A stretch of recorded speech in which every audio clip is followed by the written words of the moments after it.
Bienvenue dans cette troisième vidéo sur les trois piliers du yoga physique. Et ce n'est pas un hasard que les postures et les exercices corporels ne sont abordés que comme troisième pilier. Dans les textes les plus anciens sur le yoga, les postures ne sont que très peu mentionnées.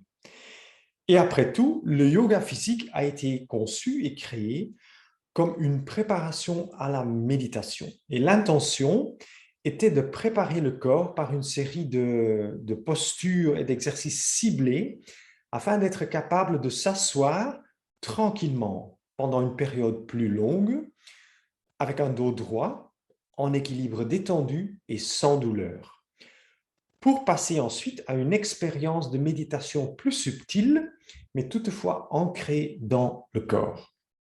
Et ce n'est qu'à l'époque moderne, c'est-à-dire à partir de 1920-1930, ou encore plus tard, à partir de 1960, que les postures et les exercices physiques ont pris une telle importance.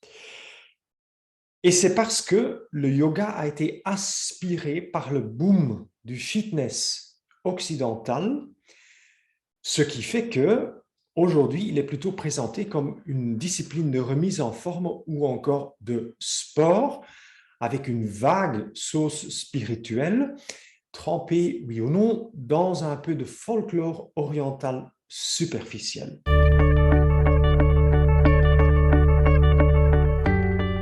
Combien de personnes aujourd'hui ne sont pas intimidées lorsqu'elles sont confrontées sur Internet ou dans les magazines de yoga à tous ces corps jeunes et parfaits qui semblent se mettre sans effort dans des poses à apparence impossible.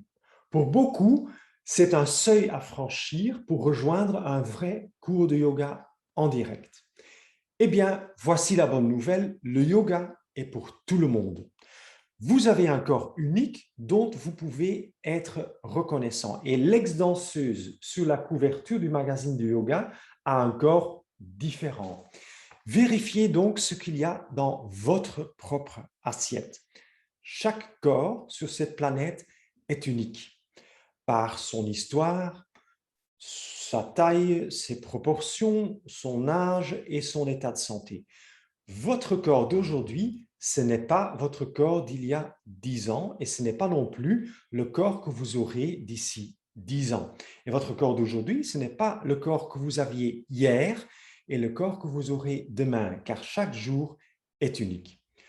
Notre corps est en réalité la demeure où notre âme, où notre essence a élu domicile au cours de cette vie limitée dans le temps sur la Terre pour passer par une série de processus d'apprentissage dans la réalité matérielle de cette planète. Et il est de notre responsabilité d'habiter ce corps consciemment, d'en prendre soin et de lui donner les conditions optimales afin qu'un plus grand nombre possible d'aspects de notre essence supérieure puissent se déployer pendant notre vie. Quelles sont les attentes en matière de posture corporelle pour une pratique efficace du yoga? Dans le yoga physique, nous recherchons un bon équilibre entre l'aisance et l'intensité. Il est important d'expliquer exactement ce que nous entendons par là. Par aisance, nous ne voulons pas dire qu'il faut se mettre en posture de manière trop molle. Cela signifie qu'il faut prendre la posture d'une manière qui évite la douleur et qui ne vous fasse pas non plus trembler ou vaciller à cause d'un effort trop important. Dans ce contexte, l'aisance signifie donc ne pas en faire trop. La douleur, c'est un tabou. Si vous ressentez une douleur pendant votre pratique de yoga, c'est un signe que vous devez absolument ajuster quelque chose. Par intensité, nous entendons que nous sortons de notre zone de confort, qu'à chaque inspiration et expiration, en quelque sorte, nous nous approchons des limites de nos possibilités physiques dans l'instant, sans forcer, avec une attention soutenue à ce que nous ressentons dans notre corps. Dans mon studio de yoga, il y a quelques images du Bouddha et je les ai disposées là parce qu'il y a quelques paroles du Bouddha qui sont restées avec moi pour toujours.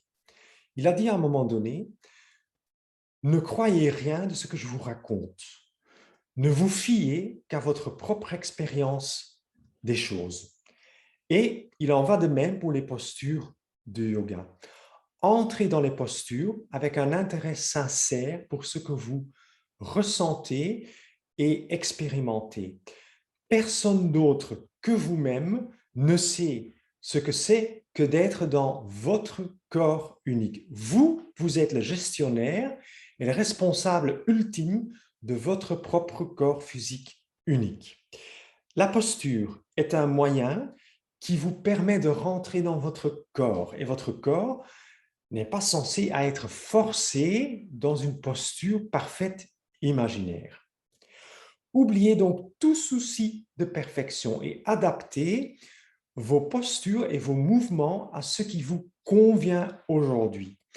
Mettez votre propre intensité dans votre cours en respectant votre corps et ses limites aujourd'hui, avec curiosité, avec émerveillement, comme si c'était pour la toute première fois que vous faisiez un cours de yoga, encore et encore.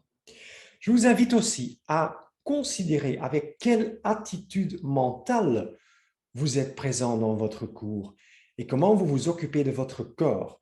Parce que peut-être que cela raconte aussi une histoire sur la façon dont vous êtes globalement dans votre vie.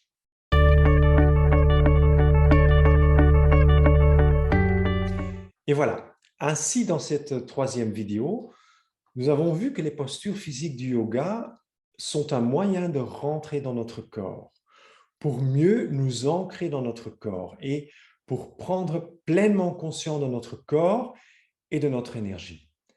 Dans les postures du yoga, nous recherchons une intensité adaptée à nos capacités et à notre condition actuelle en nous faisant sortir de notre zone de confort. Et une pratique régulière et appropriée du yoga nous procure, nous, en tant qu'humains contemporains, une belle moisson de flexibilité et de puissance et nous permet de rester en bonne santé jusqu'à un âge avancé. Par conséquent, le yoga physique, c'est un outil et un bon investissement permettant de traverser de manière optimale toutes les phases de notre vie. Un grand merci de votre attention et je vous donne rendez-vous pour une prochaine vidéo.